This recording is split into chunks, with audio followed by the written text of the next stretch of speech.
Bueno, muy buenas tardes a todos. Bienvenidas a la segunda sesión de la quinta edición del ciclo de conferencias pioneras del siglo XX.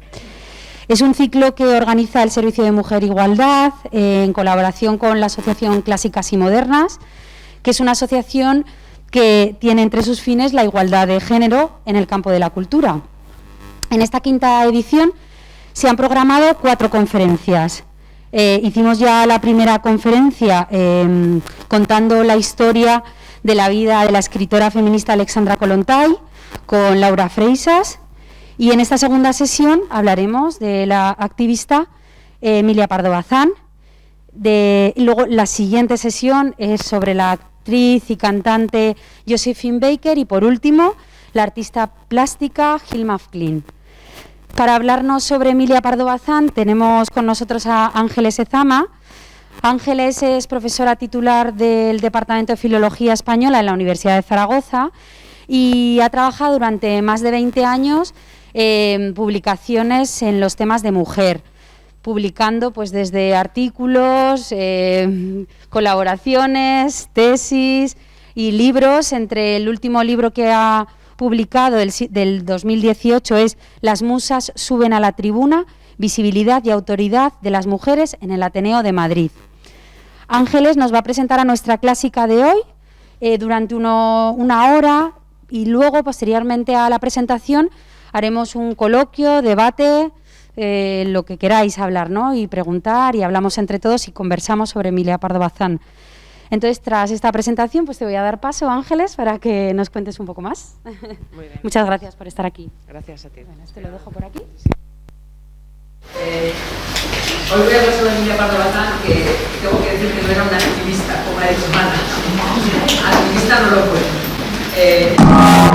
Una mujer que vivió entre 1851 y 1921 y en España difícilmente pudo serlo, aunque sí, desde luego, se confesó en repetidas ocasiones feminista, ¿no?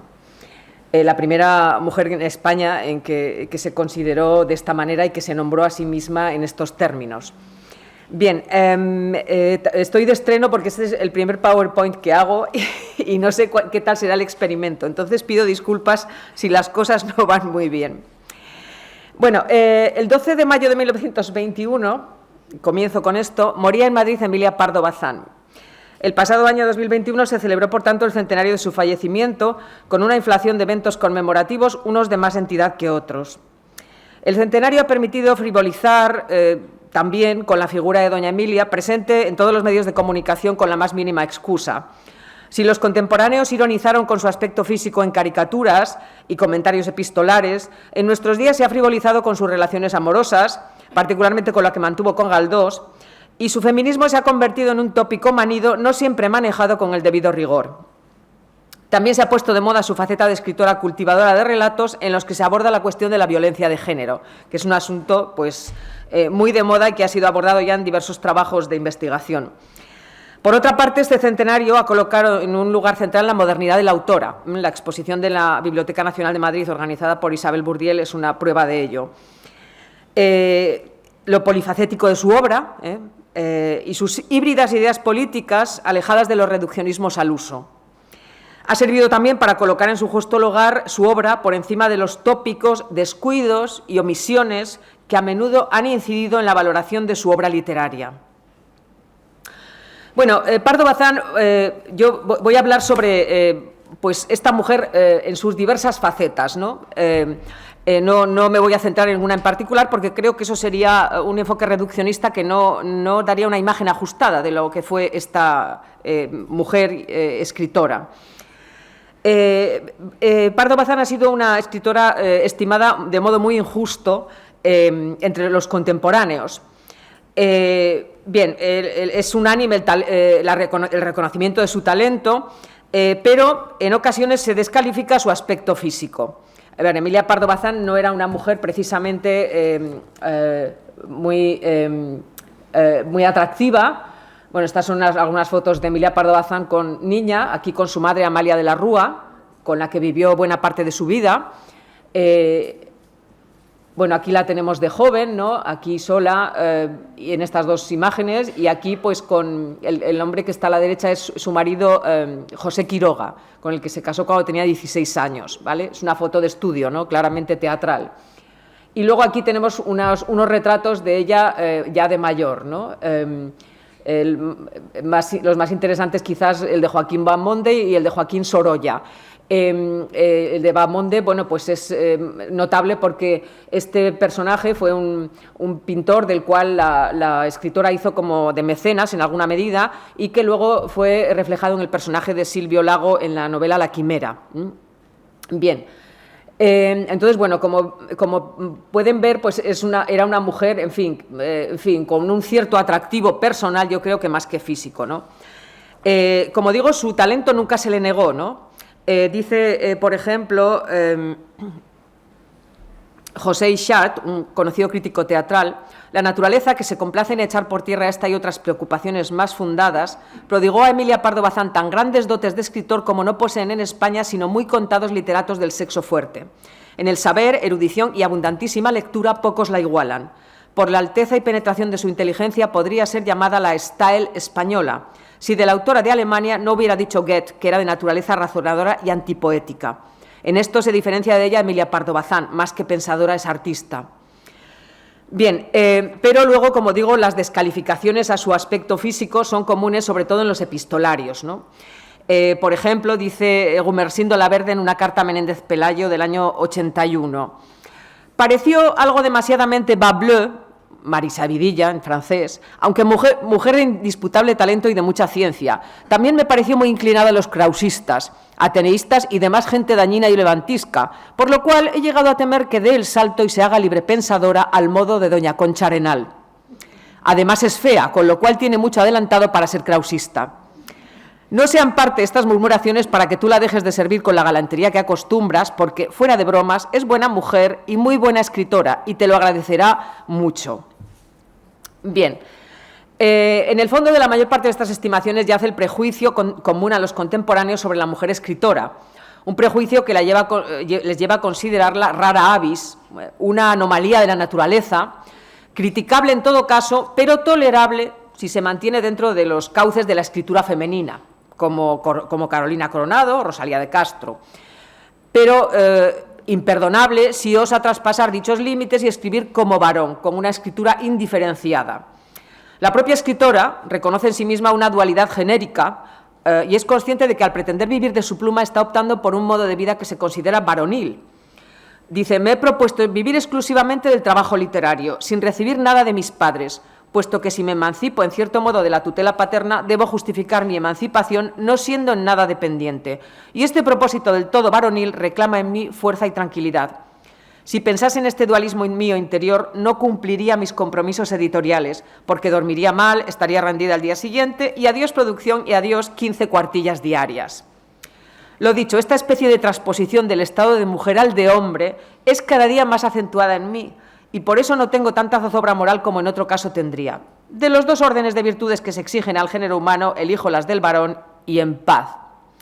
Es decir, ella es consciente de que cuando escribe de la manera en que lo hace, no está dirigiéndose solo a un público femenino, lo que implica una limitación absoluta y que es lo común entre las escritoras contemporáneas. Pero ella escribe de otra manera, escribe como escriben los hombres, es decir, igual de bien, ¿no? O igual de mal, pero también igual de bien.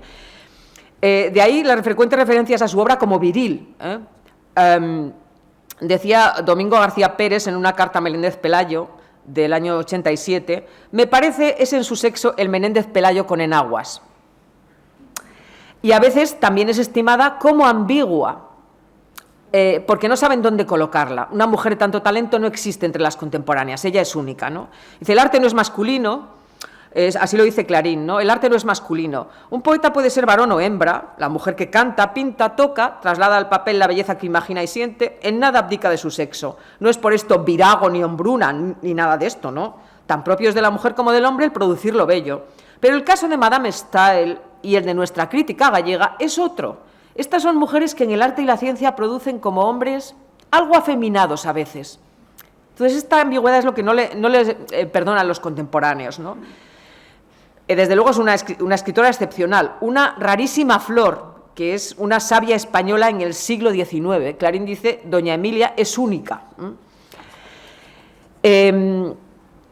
Bien, además del de sabia, sus contemporáneos le colocaron otros dos calificativos, los de eximia, por su talento, e inevitable. Este fue un calificativo que a ella le supo bastante mal y que lo acuñó Zorrilla en un poema escrito a finales de, bueno, para el número de Año Nuevo del Liberal del año 1893. Entonces hablaba de los escritores contemporáneos que se habían significado durante el año, y entre ellos ponía la inevitable Emilia. Inevitable porque estaba en todas partes, por eso. Entonces, ahora voy a saltarme un poco algunas de estas ilustraciones que luego volveré sobre ellas, y veis aquí algunas de las caricaturas que se hicieron de doña Emilia. Ella dedicó un artículo a ver, no me acuerdo del año, no tengo apuntado el año, a ver, a mis retratos y mis caricaturas, en la revista Caras y Caretas, y hablaba de todas las caricaturas que le habían hecho y de todos los retratos de todo tipo que le habían hecho y de cuáles se sentía más satisfecha y de cuáles menos. Bien, aquí como veis, el primer retrato nos presenta a doña Emilia poniéndose los pantalones, ¿no?, encima de esas enaguas femeninas. Aquí tenemos a doña Emilia en 1900... a ver, era, con motivo, ay, no me acuerdo ahora cuál era el motivo, bueno, lo tenía apuntado, y aquí la tenéis, la inevitable en París, ¿no?, subiéndose en una bicicleta, un signo de modernidad, porque las mujeres es entonces cuando empiezan a ir en bicicleta, y pues asistiendo a la Exposición Internacional de París de 1900. Bueno, con unos versos debajo, por supuesto, irónicos o satíricos. Aquí tenéis también otras tres caricaturas, una que representa a doña Emilia, y al fondo se ve el pintor Bahamonde, del que he hablado antes, con un personaje que representa la muerte, porque este pintor murió muy joven. Este es el que luego se transformó en Silvio Lago en La Quimera. Entonces, esta caricatura se publicó en 1905 con motivo de la publicación de La Quimera. Luego una reproducción de 1907 del cuento semanal, en la que no salió muy favorecida, de Tobar. Y por último esta otra de 1916 de Bagaría.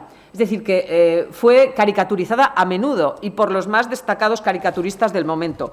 Pero ella dice, la ironía delicada de una buena caricatura pocas veces se ha ejercitado conmigo. Apenas 2 o 3 ingeniosas humorísticas puede destacar, ¿no? Por ejemplo, un caricaturista me representó fumando una tagarnina y con botas de guardia civil. Es evidente que yo, que soy femenina en extremo en mis costumbres, que me marearía de muerte si acercase a los labios un puro, aunque fuese para calmar el dolor de muelas, que no sufro calzado que no sea fino, no tengo gracia caricaturizada así, porque, lo repito, la caricatura es la exageración de nuestros rasgos típicos y no la invención de otros rasgos que nunca se vieron en nosotros. Bien, se encuentra más favorecida en sus retratos al óleo, que ya hemos visto antes, pero tampoco acaba de estar satisfecha del todo, ¿no? Mis retratos al óleo han tenido escasa fortuna, ¿no? Y recordemos que 2 de ellos eran de Joaquín Bahamonde y de Joaquín Sorolla. Y bueno, también, pero a ella el retrato de Joaquín Bahamonde le gusta mucho, la representa como una dama del gran mundo, ¿no? Bahamonde, como Silvio Lago en La Quimera, aparece caracterizado como un pintor de damas del gran mundo, ¿no?, ese mundo al que ella pertenecía.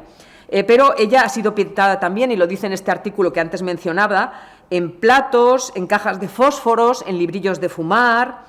El resultado que más le gusta es el de la fotografía. La fotografía que me refiero es artística como un buen grabado. Es decir, es un arte nuevo, pero ella se encuentra mejor representada a través de la fotografía, ¿no? También se ha visto representada en un abanico, en miniatura, en una silueta, y en un bordado de pelo, ¿no? Dice al final, lo que me falta todavía y no espero lograr es el retrato estampado en pañuelos y chalinas y en anuncios de anisadas. Gloria a que Isaac Peral llegó rápidamente. Me despido después de tan triste confesión. Es decir, tenía sentido del humor también, incluso con respecto a su aspecto físico, ¿no? Bien. Bueno, los reconocimientos a doña Emilia fueron escasos y le llegaron tardíamente. Claro, es una mujer que vive más de la mitad de su vida en el siglo XIX, y en el siglo XIX hay muchas cosas que no se le permitían a una mujer públicamente. Intentó estar presente en las instituciones culturales representativas del momento. entró en el Ateneo en 1905 como miembro de número. Fue la primera mujer que entró en el Ateneo madrileño como miembro de número, aunque ya antes era miembro honorario, desde unos años antes. Pero como miembro de pleno derecho solo a partir de 1905. Después de ella empezaron a entrar las mujeres con una cierta frecuencia. Bien, como dentro del Ateneo fue la única mujer que llegó a ser presidenta de la sección de literatura, en 3 ocasiones. Y bueno, organizó ciclos de conferencias y veladas homenajes a varios escritores, ¿no?, en esta condición. También formó parte de la Escuela de Estudios Superiores del Ateneo, cosa que ninguna otra mujer alcanzó. Y impartió lecciones durante el curso 1896-1897 y parece ser que contó, según los datos, con un público de 825 alumnos en el Ateneo. Esta es una faceta que aquí asoma, de Emilia Pardo Bazán, que luego veremos un poco más desarrollada, que es esa faceta docente que tuvo toda su vida, ¿no?, y que se le concedió en alguna medida, pero fuera, digamos, un poco de los cauces al uso, ¿no? Bien, otro reconocimiento fue el título del reino de condesa de Pardo Bazán, que le otorgó Alfonso XIII, o Alfonso XIII, más justamente, en 1908. Su padre había sido conde de Pardo Bazán, pero por concesión pontificia, por servicios trabajados al papado, pues le concedieron el de conde de Pardo Bazán. Era un título no hereditario. El de condesa de Pardo Bazán se le concedió como premio a su talento.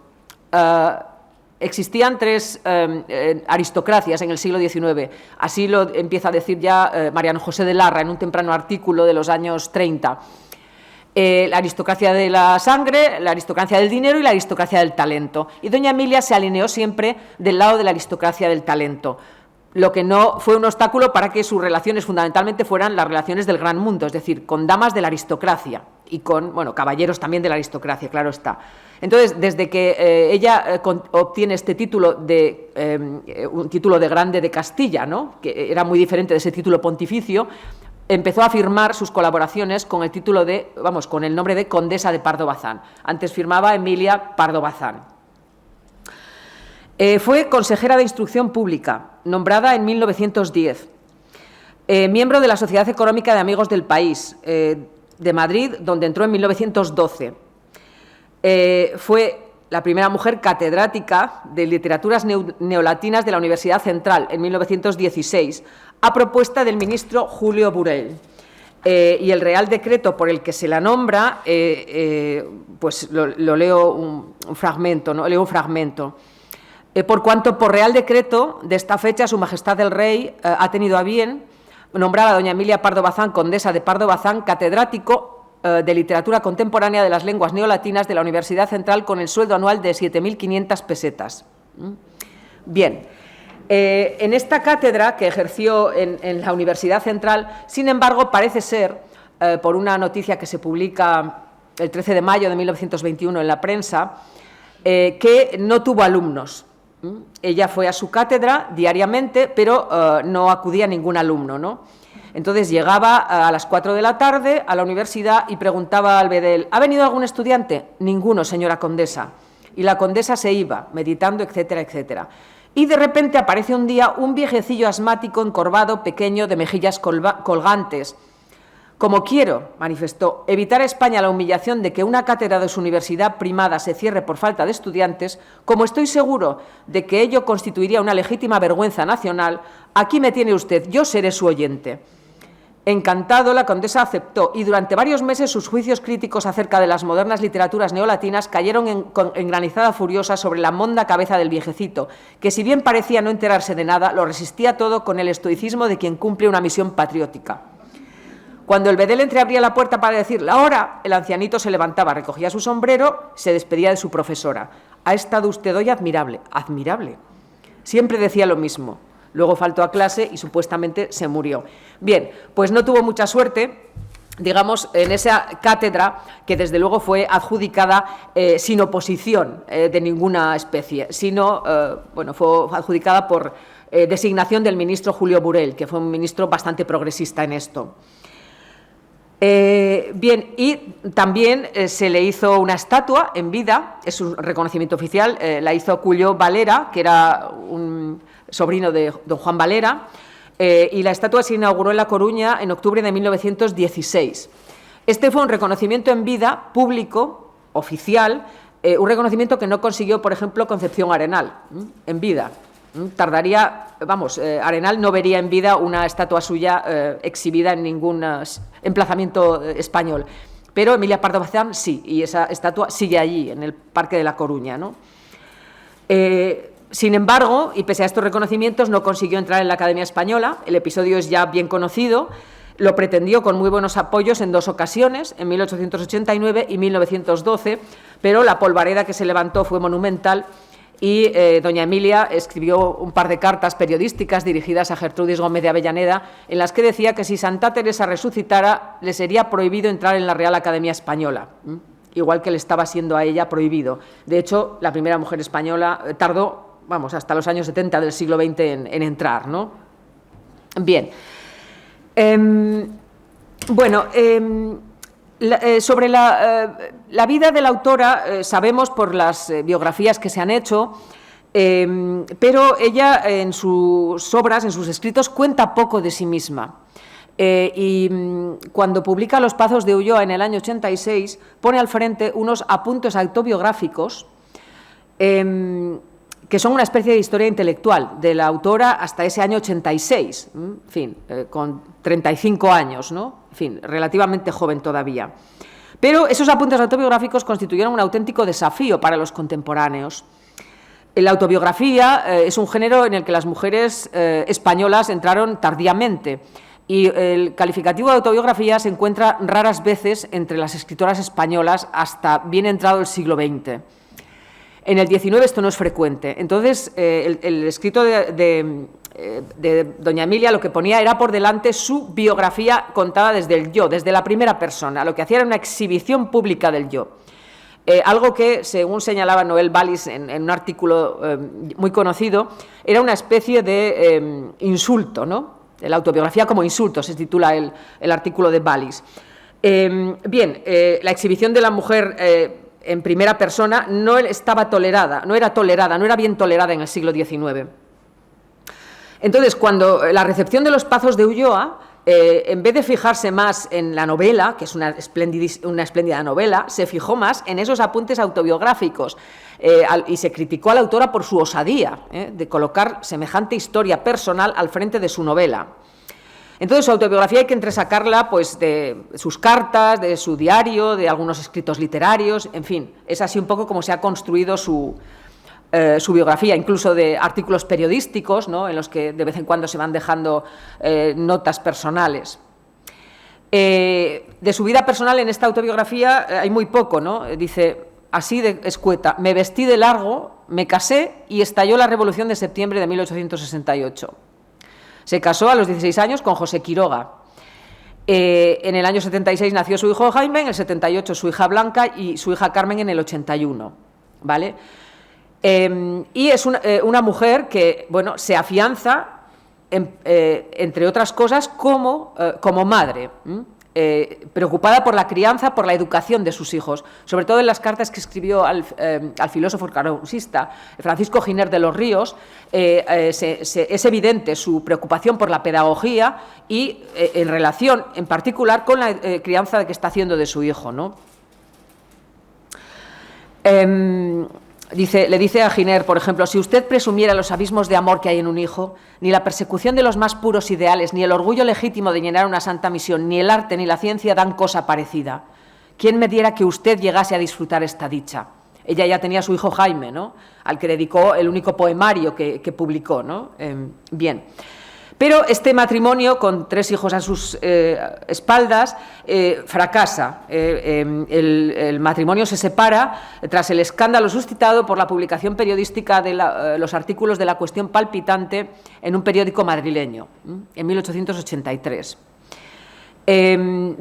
Su marido no llevó bien que ella se exhibiera en una tribuna pública, como era un periódico, creo, si no me equivoco, que era La Época, abiertamente y además hablando de un tema erudito, porque los artículos sobre La Cuestión Palpitante eran sobre la cuestión del naturalismo, que estaba siendo difundido estos años por todos los países y entre ellos España. No lo llevó bien y le prohibió escribir, y ella, pues, no, desde luego no aceptó, y hay un escrito de disolución conyugal de 1 de mayo de 1884. Bien, a partir de aquí, pues ella tuvo también sus affairs amorosos, pero esto es una parte más de su biografía. No me parece bien rebuscar con, como hacen algunas personas, en las cartas, intentando entresacar, pues, los cariños que se decía con Galdós o se dejaba de decir, o la forma en que le llamaba o le dejaba de llamar. Esto con los escritores no se hace, con las escritoras tampoco debería hacerse, ¿no? Entonces, Galdós fue su amante más célebre, pero no solo fue su amante, es decir, con Galdós había una comunidad intelectual de primera magnitud, y se hablan de sus planes de escritura en las cartas, en fin, había una unión, ¿no?, digamos, de lo amoroso y lo intelectual, que es muy fructífera, ¿no? Bien, de otras relaciones amorosas nada voy a decir, porque de algunas se sabe poco y de otras nada de cierto, así que no vamos a levantar más la liebre. Bien, ella se separó y vivió con su madre y con sus hijos, y en la progenie familiar o la estirpe familiar fue muy importante para ella, no solo la de sus hijos, sino también la que le venía por arriba. Hemos dicho que su madre era Amalia de la Rúa, su padre, José Pardo Bazán, fue un hombre determinante en su proyección y en su formación. Tenía ideas muy avanzadas en lo concerniente a la mujer. Así lo dice, por ejemplo, ella en el prólogo que pone a la traducción de la esclavitud femenina de John Stuart Mill. Dice: mi padre juzgaba y contendía de un modo tan diferente de cómo juzga la mayoría de los hombres, que con haber tratado yo después a bastantes de los que aquí pasan por superiores, en esta cuestión de los derechos de la mujer rara vez les he encontrado a la altura de mi padre. Bien, el fallecimiento de su padre en 1890, por tanto, fue para ella un golpe considerable, ¿no? Y, bueno, pues a partir de aquí su vida discurrió junto con la de su madre hasta el fallecimiento de esta en 1915. Entonces, hay una faceta personal, bueno, que es necesario poner de relieve, porque de ella procede buena parte de su experiencia vital, pero también su experiencia intelectual, ¿no? El hecho de que la familia, o su padre, su madre, le dejaran leer una biblioteca que no estaba al alcance de las mujeres en esos periodos, fue determinante para ella, ¿no?, en la formación de su vocación, por ejemplo, ¿no? Bueno, lo cierto es que doña Emilia se formó de manera autodidacta, como correspondía a las mujeres en el siglo XIX.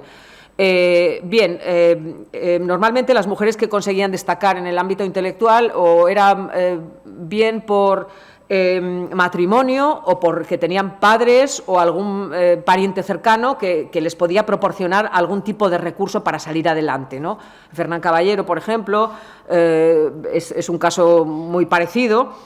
Bueno, pues como las mujeres no tenían dónde ir a educarse en condiciones, porque la educación que recibía era muy elemental, y ella pues sí que acudió durante un tiempo a un colegio de monjas, pero en fin, la educación que le daban allí pues eran 4 tonterías, nada serio, pues tuvo que formarse por su cuenta en la biblioteca familiar, haciendo lecturas propias, y aprendiendo por su cuenta incluso algunos idiomas, como el alemán, el inglés o el italiano, ¿no?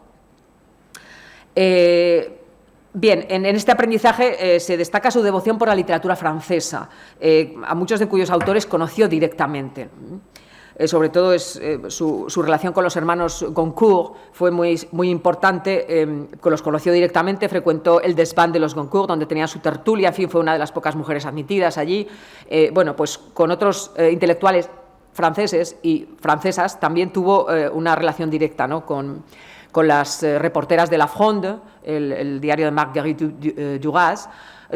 Marguerite, no, espera, no, me estoy confundiendo, sí. Marguerite Duras, no, ahora me confundo, no me acuerdo del nombre, pero es Duras también. Bueno, lo siento el lapsus. Bien, bueno, la formación se hizo a través de los libros, a través de los viajes, que son un medio de conocimiento desde siempre. Muchos viajes por Francia, a balnearios, por medio de las tertulias y las conferencias, por medio de las exposiciones universales. Ella acudió a varias como cronista y luego lo recogió en artículos que luego pasaron a constituir libros.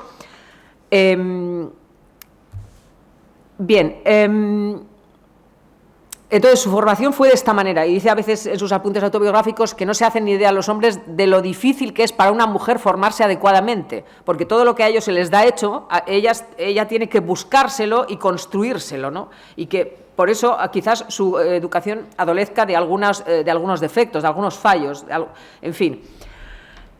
Bueno, la condesa fue también una mujer con una clara conciencia de clase.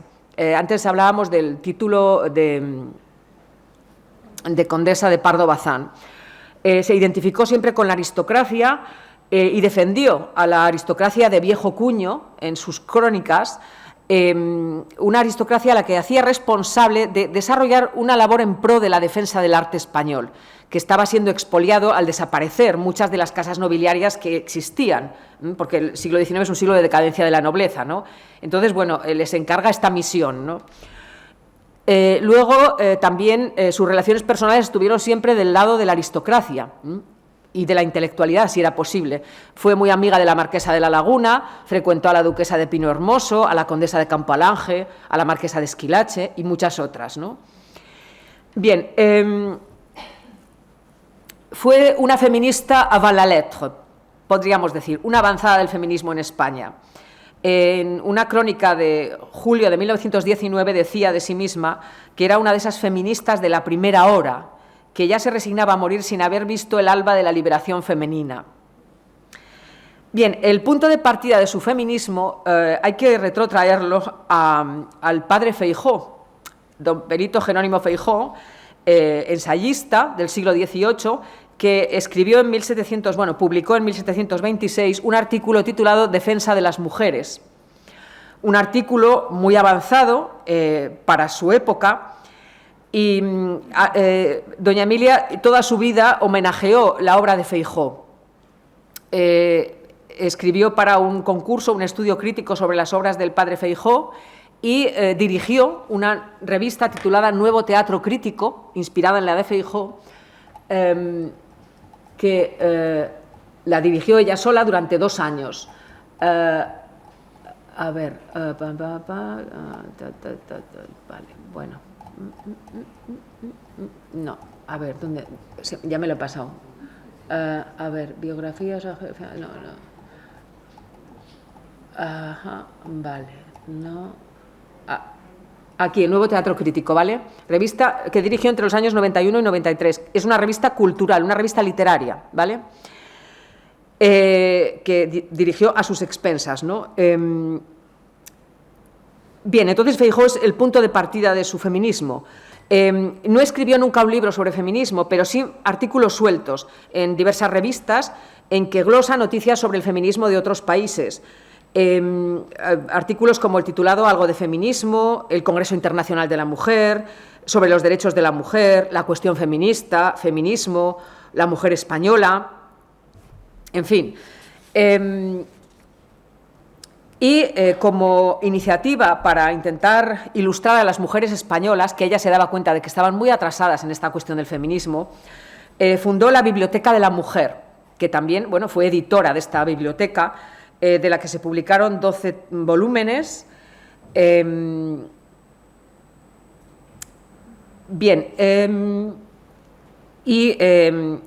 Digamos que empezó por publicar algunos de los títulos que a ella le parecían más necesarios para ilustrar a las mujeres. Por ejemplo, La esclavitud femenina, de John Stuart Mill,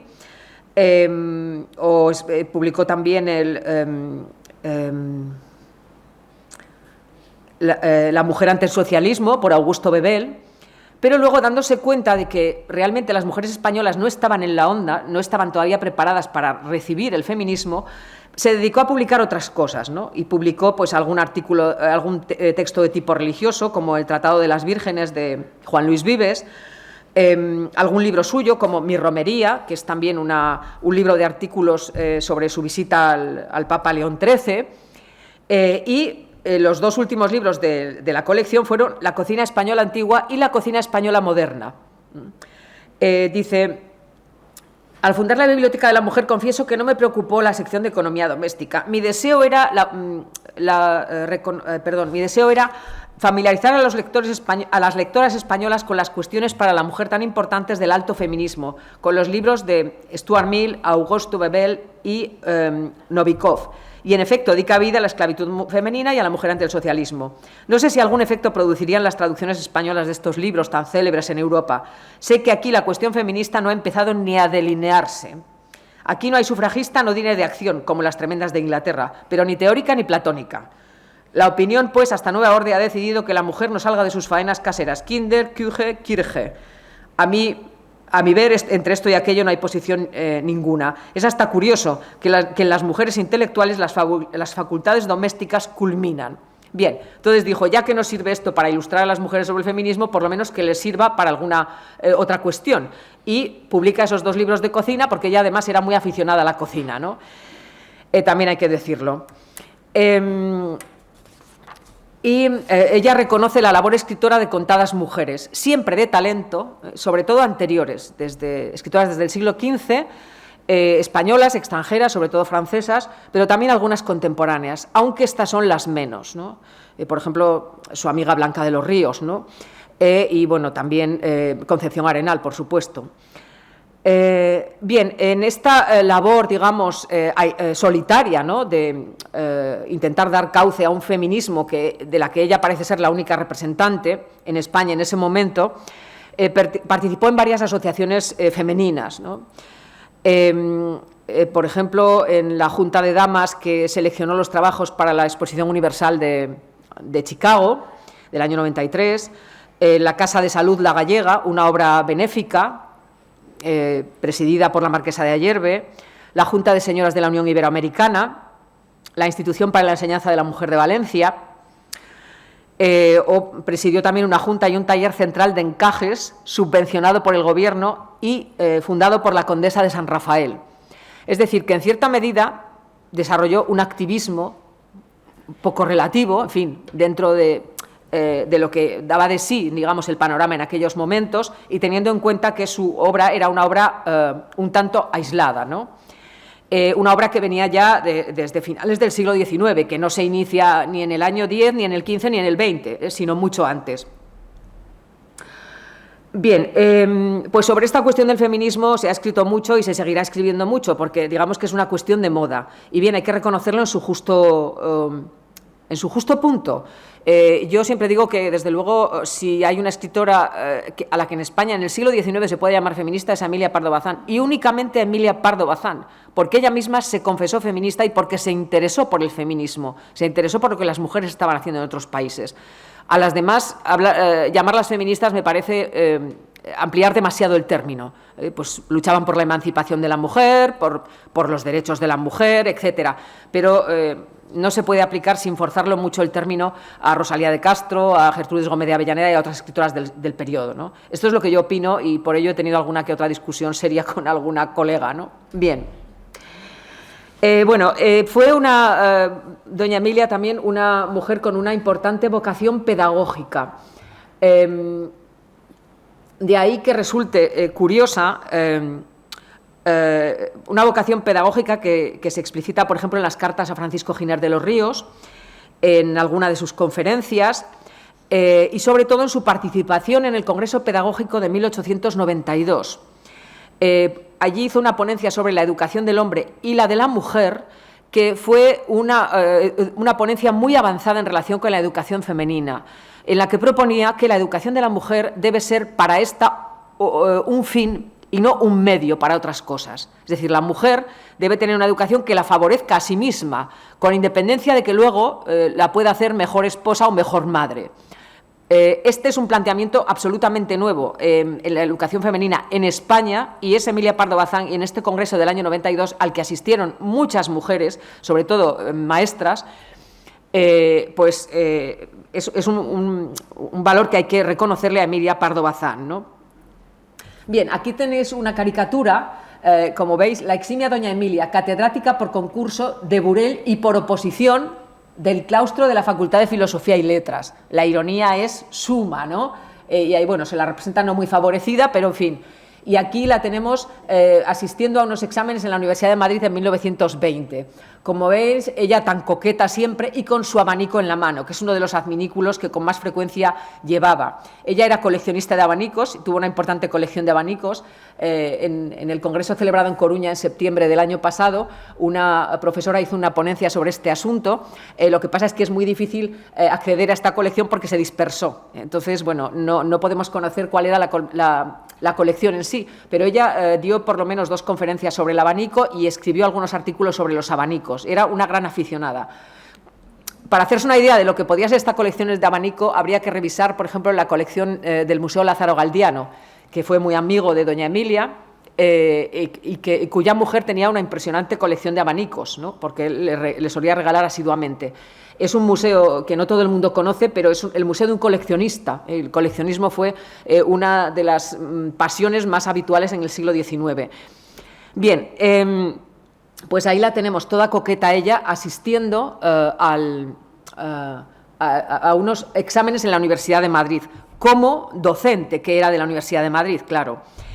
Entonces, bueno, se ejerció sobre todo la docencia en su cátedra del Ateneo, básicamente, porque en la cátedra del Ateneo ella pues pudo hablar en la Escuela de Estudios Superiores del Ateneo primero, después en las lecciones que daba sobre la literatura francesa, que le llamaban los lunes de doña Emilia, porque las conferencias eran los lunes y era como el salón de doña Emilia, ¿no? Pues los lunes de doña Emilia, ¿no? El día que recibía doña Emilia. El papel de consejero de instrucción pública, bueno, pues eso, fue presidenta de tribunales de oposición a plazas de profesora de las escuelas normales, de institutos, etcétera.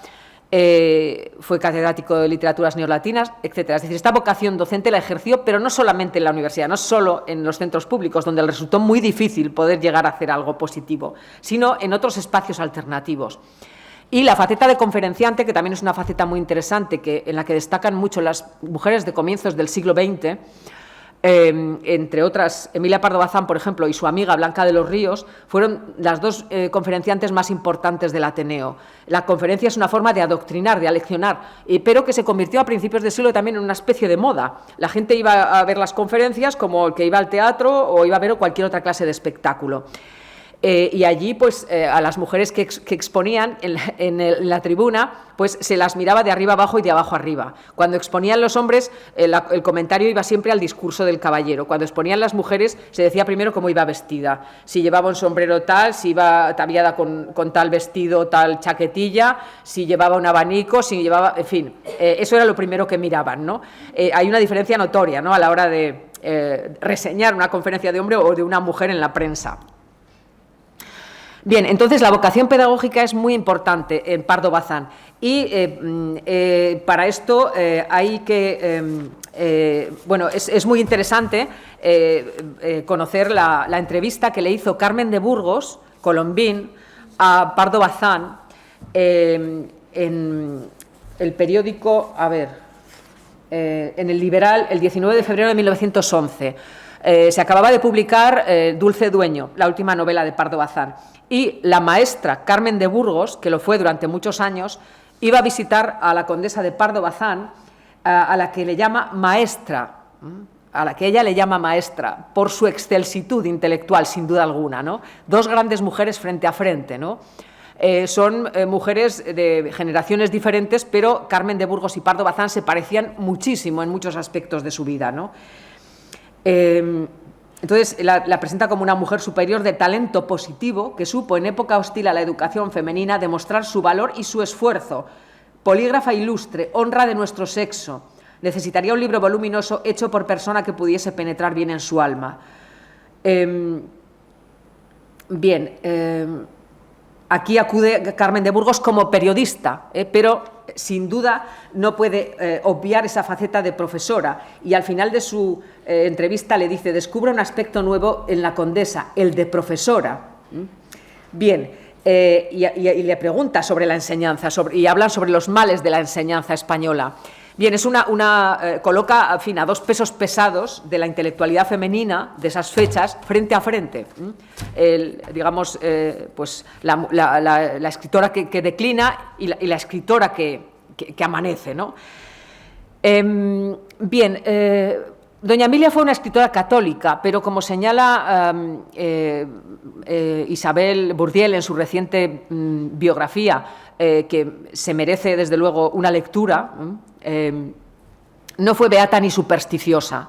De hecho, una de sus obras más célebres y una de las que más orgullosa se manifiesta la autora es San Francisco de Asís, una obra de 1882 que tuvo un éxito bastante considerable. Mi romería, como he dicho antes, es un libro de crónicas escritas por el encargo del Imparcial en una visita que hizo a Roma con motivo del jubileo de León XIII. Luego, por ejemplo, pues, escribió también por la Europa católica, una crónica de viaje a los Países Bajos, que eran católicos, escribió una colección de cuadros religiosos, que se publicó póstumamente en 1925, pero son vidas de santas exclusivamente. Es una colección también muy interesante.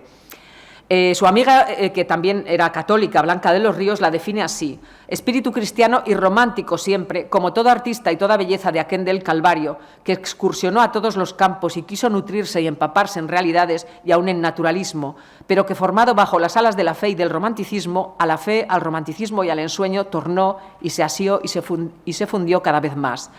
Velis nolis, quieran o no, los que cierran los ojos para no verlo, hay en la obra de Emilia Pardo Bazán muchas páginas que proceden en espíritu y en letra de la mística, páginas que huelen a incienso y a rosas de huerto conventual y que más parecen escritas en la quietud solemne de una celda que entre el ruido y el tráfago del mundo, por quien tanto en el mundo social y literariamente vivía. Bien, otra de sus facetas. También doña Emilia fue una mujer de curiosidad universal y profundamente moderna, por lo mismo. Lo fue en arte, hizo muchas crónicas de exposiciones artísticas y ella confiesa que está especialmente dotada para percibir el color. No soy capaz de permanecer en éxtasis ante un cuadro correctamente diseñado, por ejemplo de Rafael, dice, y los coloristas geniales como Teniers o Rubens me han tenido a veces sentada horas enteras en los escaños del Museo de Pinturas. Bien, también fue muy aficionada a la música y tuvo devoción por Wagner. Tuvo un papel fundamental también en la introducción de Wagner en España, Emilia Pardo Bazán, con sus crónicas periodísticas, un asunto sobre el que ha trabajado en varias ocasiones José Manuel González Herrán. Fue una gran aficionada al cinematógrafo de sus primeros tiempos. Escribió varias crónicas a partir de 1900. Y, por ejemplo, en una de ellas, de 1908, decía: de dos clases son las películas cinematográficas, o reproducen cuadros que da hechos la realidad o escenas compuestas artificiosamente, y que las más veces son verdaderas historietas o cuentos inventados ad hoc. También dice: las películas limitadas a reproducir espectáculos y cuadros de la naturaleza y la realidad me gustan muchísimo. Bien, entonces le gustaban sobre todo los documentales o similares, ¿no? Y hay, no sé si puedo conectar con internet porque quería ver una cosa. Quería enseñaros un pequeño fragmento que he localizado hoy. A ver, Eduardo Zamacois en 1920 grabó con una cámara de cine a varios escritores españoles y entre ellos a Pardo Bazán. Son casi 2 minutos o algo menos de 2 minutos, mudo, claro, y la graba mirando hacia la cámara, leyendo, dando un paseo, en fin. Es una cosa que se titula Escritores y artistas españoles, de Eduardo Zamacois, y se puede descargar en Europeana, ¿vale? Lo digo porque es curioso. Algún fotograma se ha sacado de ahí para ilustrar a Emilia Pardo Bazán. Bueno, en fin, Europeana, Eduardo Zamacois, Escritores y artistas españoles. ¿Vale? Empezaba en el minuto 3:51. Vale. Bien, fue muy aficionada al cine, fue muy aficionada a la moda. Las cartas que intercambió con su amiga Carmen Miranda, que están todavía en proceso de catalogación, entre ellas esta de aquí en medio, que veis con un cuerpo de vestido, pues son de este calibre, es decir, son cartas en las que se habla mucho de moda. Es una relación que mantuvo durante mucho tiempo, se conservan más de 80 cartas y en ella, por ejemplo, yo os leo otra, ¿no? Aquí tenéis un cuerpo dibujado, pero en otras cartas hay dibujos de otros elementos de vestuario. Querida Carmen, como estoy en estas Honduras campestres, no hago tu encargo de los sombreros, porque sé que los modelos que les vinieron hace lo menos un mes ya los tiene o vendidos o chafados, y en cuanto a los que ellas pueden sacar de su cabeza, creo inútil enviártelos sin verlos yo antes, pues tengo por seguro que no te satisfarían. Yo iré pronto a La Coruña, pues así que empiece a llover nos marchamos, y ya comprendes que empezará enseguida. Allí mi actual sombrerera, que no es la Sorillón, sino una muy modestita, pero buena, la que hizo aquellos sombreros de Julia tan monos, me está remendando uno de terciopelo negro. Si sale a mi gusto le diré que hago otro igual y te lo envíe con condición, si te gusta bien y si no lo mismo.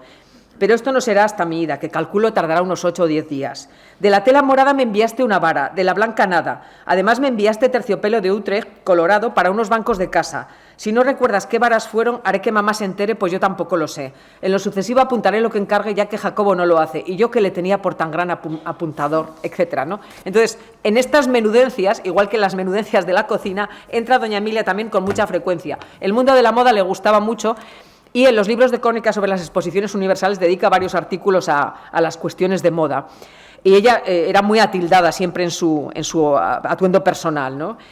También le gustaba mucho la artesanía, los encajes, las joyas, en fin, todos los adminículos que solían llevar las mujeres, los sports, los deportes, el automóvil, el avión, el polo, el tiro de pichón, los concursos hípicos.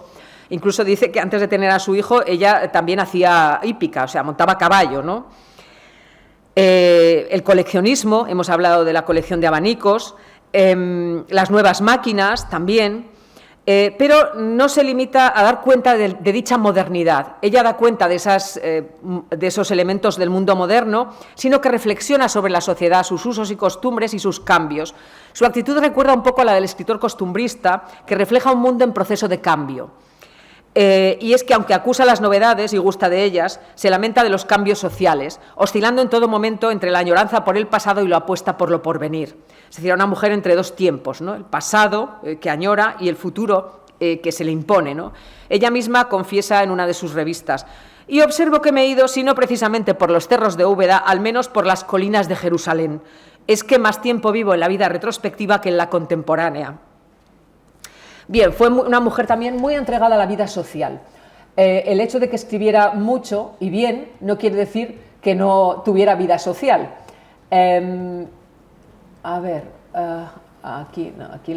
Aquí. Bien, una de las obras que mejor reflejan esta importancia de la vida social para ella es el libro Los salones de Madrid, del cronista Montecristo. Bien, uno de los salones que se ilustran es el de doña Emilia, que puso además el prólogo a este libro. Tiene unas fotos maravillosas este libro. Y las dos fotos que hay ahí son de la tertulia de doña Emilia, o de los salones de doña Emilia, ¿vale? Sacadas de este libro. Ella compatibiliza como puede, y lo hace, o sea, su dedicación a ser madre, a escribir y además la vida social. Yo confieso que, a pesar de lo que en contra se dice y escribe, concurro con agrado a la sociedad. Ello suele sorprender a los que creen que no se puede leer por la mañana un libro serio o estudiar un punto de historia y por la noche asistir a un cotillón o una comedia en una embajada. Sin embargo, esto es lo que hicieron y hacen infinitos graves varones, políticos, estadistas, ministros, literatos. También la frivolidad es necesaria a nuestra naturaleza, y hasta lo anodino tiene su encanto. Es el reposo. Bien, asistió desde luego a muchísimas reuniones sociales, y ella misma tuvo sus tertulias, sus salones, tanto en su casa de la calle de San Bernardo en Madrid, como en las Torres de Meirás. Tuvo relaciones con otras escritoras, y creo que las más importantes para el caso de doña Emilia son, por una parte, la predecesora admirada, Concepción Arenal; por otra parte, la contemporánea amiga, que es Blanca de los Ríos; y por otra parte, una sucesora empática, podríamos decir, que es Carmen de Burgos. Bien, con Blanca de los Ríos mantuvo una estrecha amistad, y bueno, su epistolario ha sido publicado hace no muchos años por dos profesoras de la pardo-bazanistas de la Universidad Española. Bien, es uno de los epistolarios con mujeres que se han publicado en Pardo Bazán, que no son muchos. Está el que dirigió a esta Carmen Miranda, el de Blanca de los Ríos, y luego las cartas a Gabriela Cunningham Graham, que era una erudita inglesa, ¿no?, que había escrito una vida de San Francisco. Bien, aquí doña Emilia está situada en una velada homenaje a Concepción Arenal que se celebró en el Centro Gallego de Madrid en marzo de 1908. Bien, para la posteridad de Concepción Arenal, Emilia Pardo Bazán fue fundamental,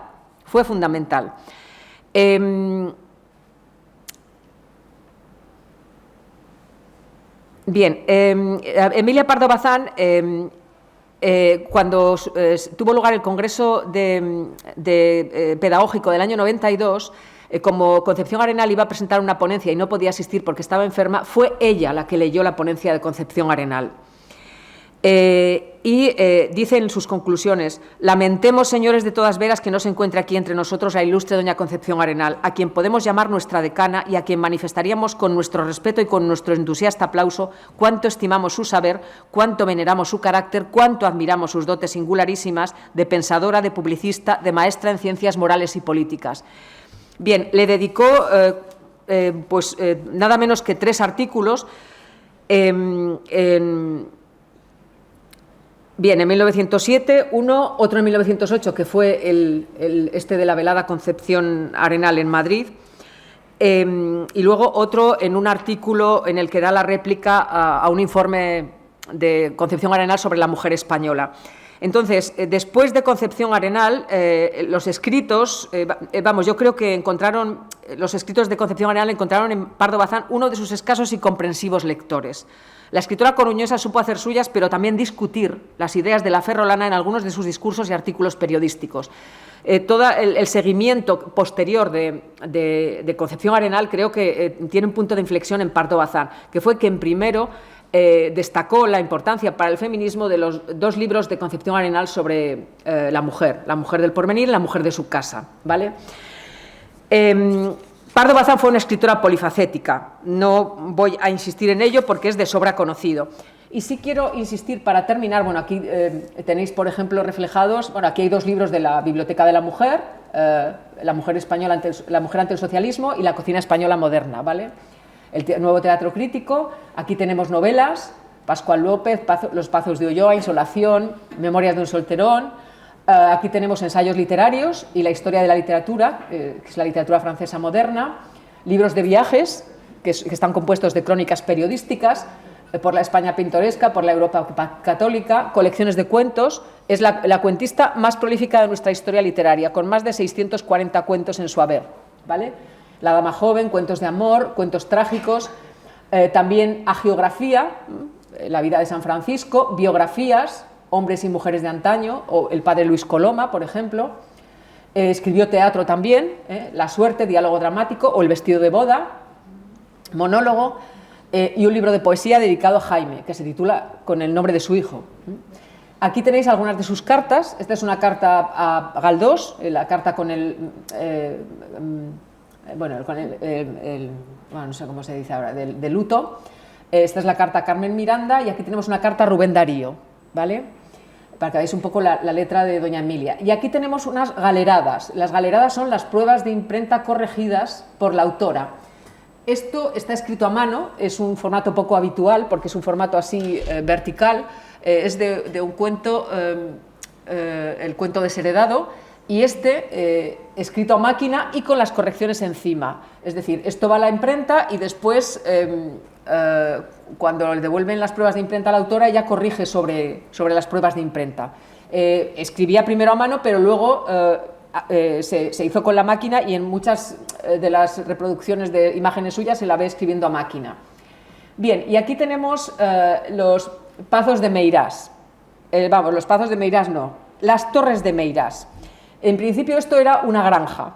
Luego ella construyó aquí lo que ella llamaba la torre o las Torres de Meirás, porque el edificio tiene como 2 torres.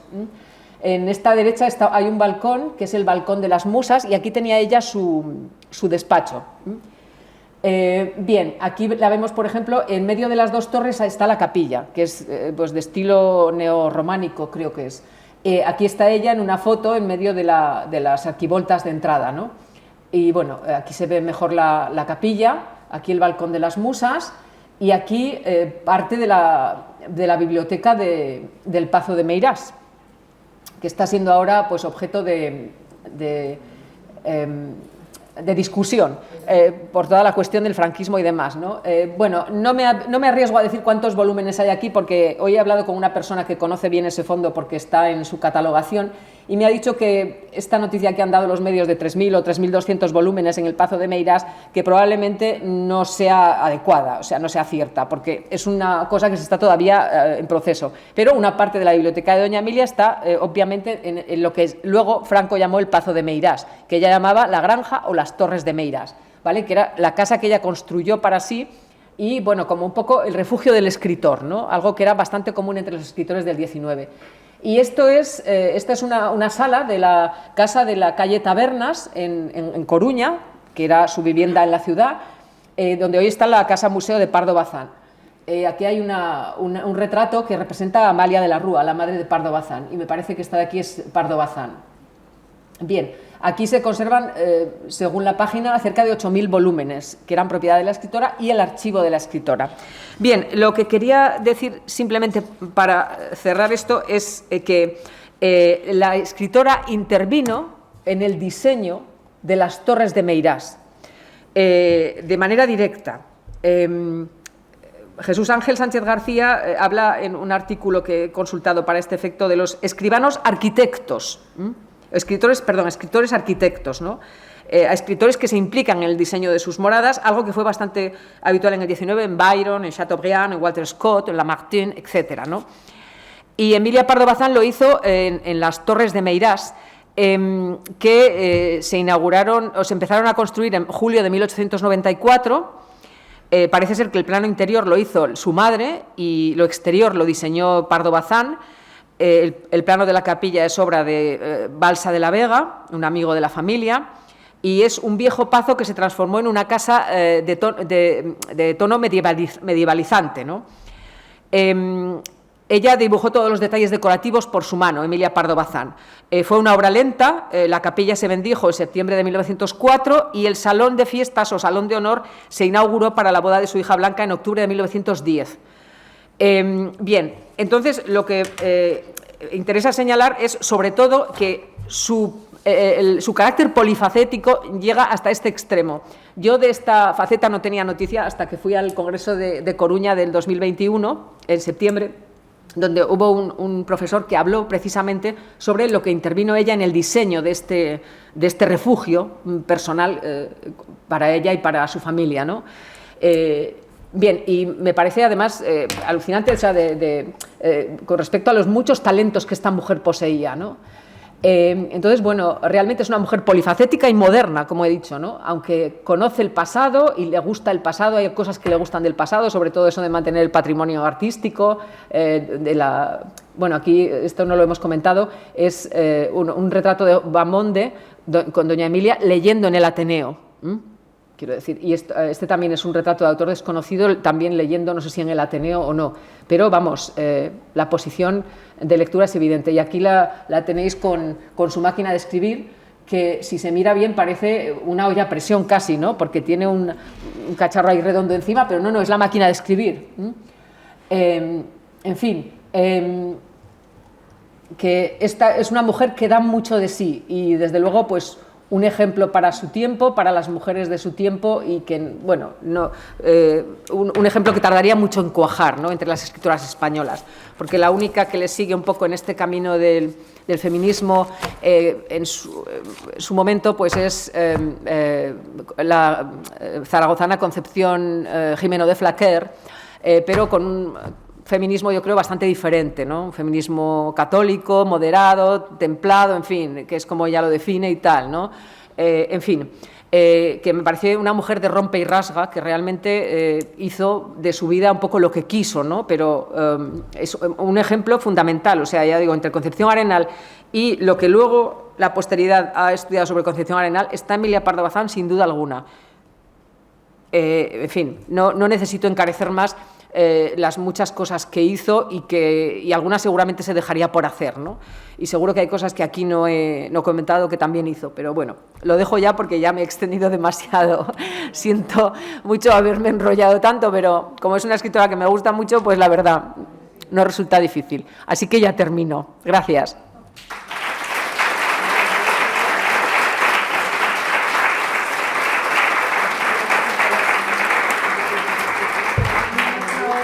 Tiempo para hablar, para conversar, para preguntar lo que queráis a la ponente y yo os paso el micrófono cuando queráis.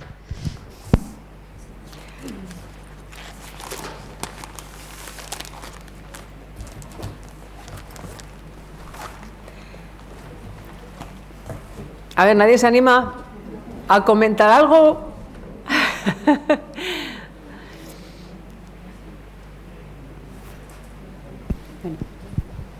Pues si os parece, zanjamos, damos por concluida la segunda sesión de la quinta edición del ciclo de pioneras del siglo XX, junto a la Asociación de Clásicas y Modernas, y me gustaría recordar las fechas de las siguientes sesiones del ciclo.